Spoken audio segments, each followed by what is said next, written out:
Welcome to the 19th ESC Every Soldier Counts podcast.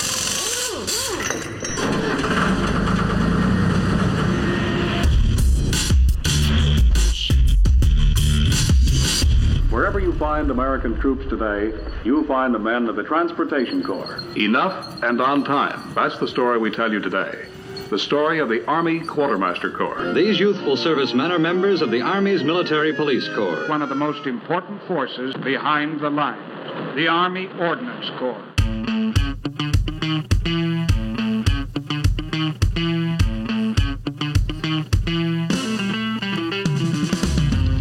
Welcome back to the 19th ESC Every Soldier Counts podcast. Once again, I'm Sergeant First Class Adam Ross, and we have a special episode today because this is our first joint episode. Today, our special guest is Marine Corps Colonel Douglas Burke. Sir, thank you for joining us in studio today. Thank you for having me. I didn't realize I was going to be the first joint interview, so I'm pretty excited about that. We've gone more than 20 episodes. It's been all Army and civilians the whole time. So, yeah, you're the first, sir. Fantastic. That's what Marines like to be.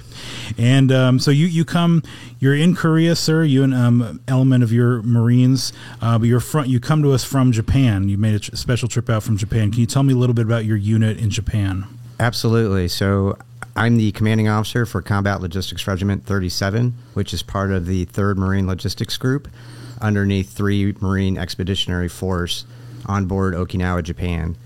3 MEF, Marine Expeditionary Force, or MEF, is actually, we're spread between Hawaii and Japan, so we cover a big swath of geography within the Indo-PACOM-AO. For CLR 37, we provide a lot of different services within the MLG and to 3MEF. For the MLG, we act as the headquarters element for the Marine Logistics Group and my boss, Brigadier General Wolford. We also provide food services like dispersing and expeditionary contracting, communications support. We also have combat logistics companies that provide supply and maintenance support. So we really do a little bit of everything. Okay. And so we don't see life in Korea. You don't see too many Marines here in Korea, but there is like a permanent presence of Marines. And so they're in Area 4 as well. You got to visit them while you were here? Absolutely. So we have Marine Forces Korea, which is the MAR 4. So really looking out for those operational aspects, acting as a headquarters, and then they were really critical in enabling us to get in here and meet everybody that we were able to meet while we were here. So they're definitely value added for what we do and what we've been doing. And most 19th ESC units will work with Koreans, whether KNs or Korean Service Corps or Republic of Korea Army, almost every day. So what's it like getting to interact with ROK Army during your time here, sir? So our time working with the ROK Marine Corps has been phenomenal. Oh yeah, ROK Marine Corps. Right, okay, right. I'm just used to it. Absolutely. What I found during my entire time in the Marine Corps working with different services in a coalition environment is we're a lot more alike than we are different when you get down to it. So the engagement's been absolutely phenomenal. And so in Japan, we have a long-standing alliance with Japan, with their military. What can you say about the ROK U.S. alliance, sir? I think the ROK U.S. alliance is strong. 3MEF this is part of our area of operations. It's something we're very focused on, and we're ready to support our friends and allies in Korea at a moment's notice. It's one of the reasons that we're here. The Korean Marine Exchange Program, it's a normal course of business for us, so we get out here pretty frequently with different types of units in order to strengthen and work together as much as we can. So the KMAP, that's what the Korean Marine Exchange Program is? That's it. Okay. And so reading about 3MEF, one of the things that I read is that it is shaping the Marine Corps future. What are some of the innovative things that 3MEF is doing, sir?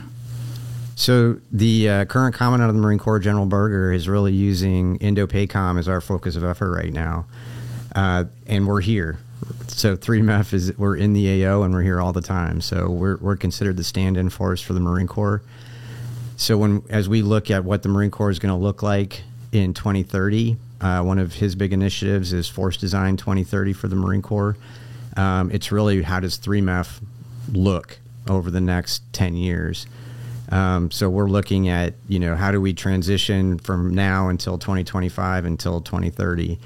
And I'd say, innovation runs the gambit. How we're task organized, how we work within the joint community, really focusing on being part of the Naval Expeditionary Force.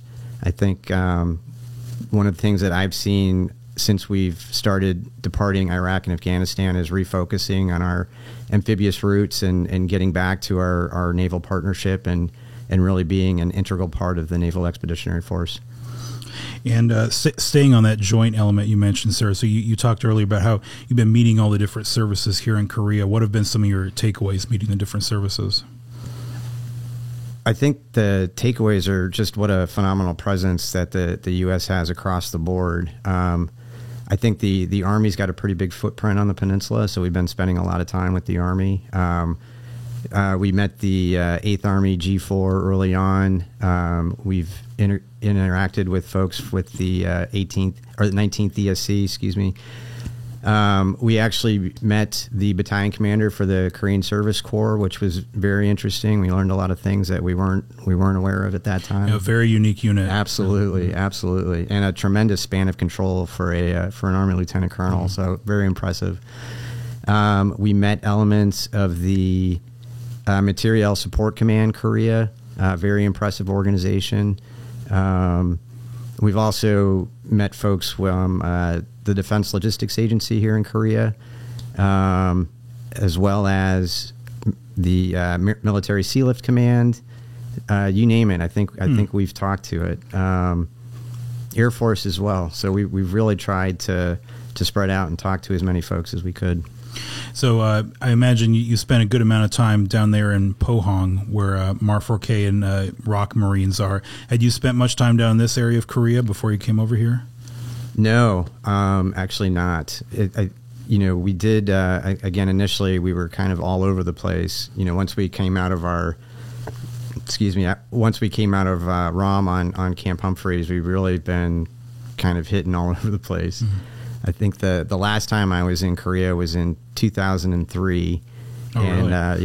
Yep. And that time I spent most of my time up and around Camp Casey and Warrior Base, again doing some training with the Koreans, and at that time it was a Marine Infantry Battalion. Okay. So we've been doing this for a while. That's good. Yeah, I imagine. Have you gotten up to Casey on this trip, sir? No, sure haven't. It probably has not changed that much since you left. But yeah, Korea as a whole, has changed quite a bit. I'm sure you've seen. Absolutely. So let's talk a little bit about Japan then. So we like to talk about Korea as the assignment of choice on this podcast, where there's a big campaign within the Army to get soldiers kind of excited about coming to Korea. What is? Could you describe for us life in Japan, life in Okinawa for Marines? Absolutely. I think, life in Okinawa is phenomenal, especially if you like the outdoors, if you like beaches. Some of the best scuba diving in the world you can find in Okinawa. I think the relationship with the local people is really strong.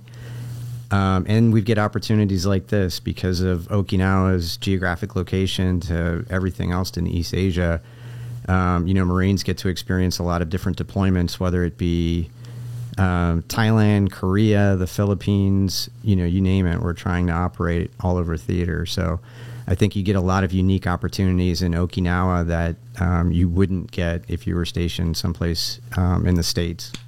What about the historic element of Okinawa, especially for Marines? Is that something that's impressed upon Marines when they're stationed in Okinawa? Absolutely. The number of battlefields and the battle studies that you're able to do here, where you can actually read about it and then walk the ground and see where people fought and died, it absolutely makes you think, and again, it's an opportunity you just don't have anyplace else. Yeah, I can't even imagine. Yeah, here in Area 4, we have Hill 303. It's not too far from us. If you have a chance to read about that, it's one of the historic battles just in our backyard, over there at Camp Carroll.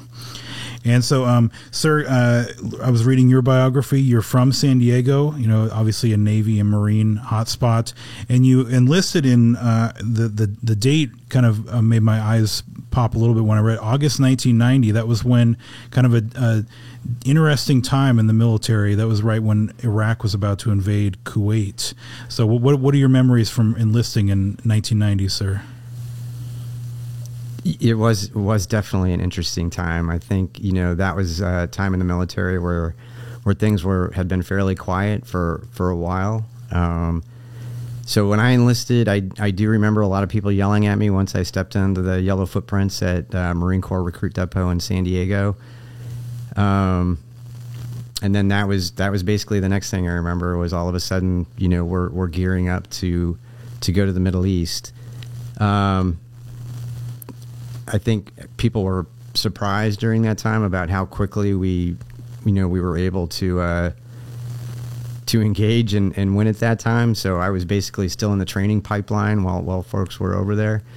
But I do remember February 28th, my birthday is when we had troop handlers come in. We were doing a field exercise as part of training, coming in that's saying, basically the conflict is over, and it was just that quick. So. And so, you come from a military family then? Is that what kind of influenced your decision to enlist in the Marines? I do. So my father's a retired sergeant major in the Marine Corps, and he and my mom met in the Marine Corps.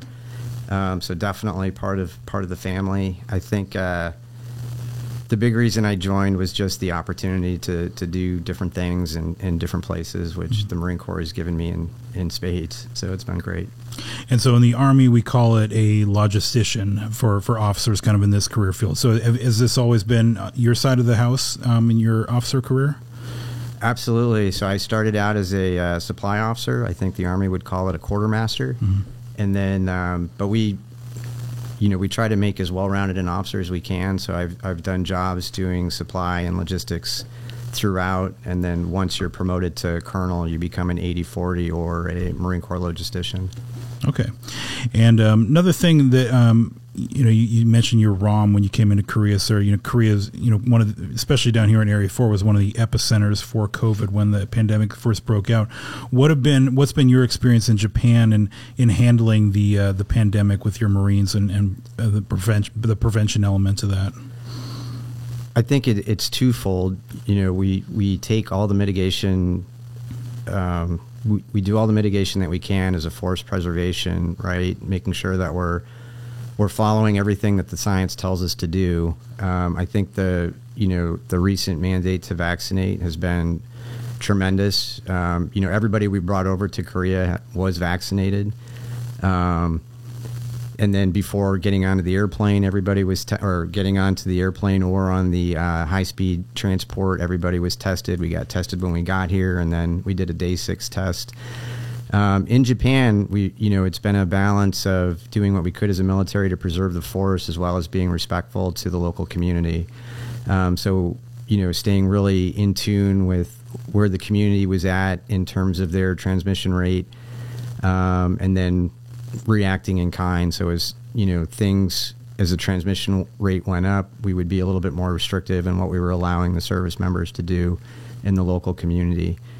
Things have gotten a lot better. So over the last couple of weeks, things have really opened up on the island, and people are able to get out there and enjoy the local community a lot more. Yeah, I think that's been the big challenge for us here too, sir, because, especially you see here in Camp Walker, we're right in the city, we're members of the community. We're not like an isolated military base. And so you have to, look at how the host nation is handling these things, and we have to, be good stewards with them here as their partners. So last topic I'm going to hit, sir, kind of on that same note. In the Army in Korea, we've got a lot of young soldiers, first-termers, maybe their first time really away from home, after basic training. I'm sure you have a similar situation there in Japan. What's something you do to handle that as a leader, help these Marines, maybe it's their first time outside the U.S.? I think, how you welcome a Marine or a service member, because we have Navy as well, so Marine or sailor into the organization means everything. I think that first 90 days in terms of how you receive them and how you integrate them into the unit is critical. And one of the things we try to do is, really hone in on those things that are unique to Okinawa that you will not get an opportunity to experience anyplace else. I think what I found is our young Marines and sailors have checked in is a lot of them wanted to come out here. They were excited to come out here to experience a different culture and be at the forward edge of what the Marine Corps is doing right now. So it hasn't been as tough a job as you would think because they're all really excited to be out here. Yeah, I think in the Army we find like once you can get someone here and they kind of push out maybe some of the biases they had before, whatever myths they heard, that's when they start to enjoy it and they look at extending maybe.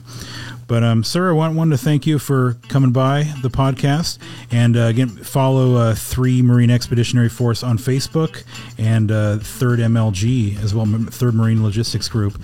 And this is our first joint podcast, hopefully not the last, but sir, thank you. Hope you and your Marines enjoyed your time in Korea. Thank you very much. It's been a fantastic experience. All right. Until next time, this is the Every Soldier Counts podcast. We'll talk to you next time.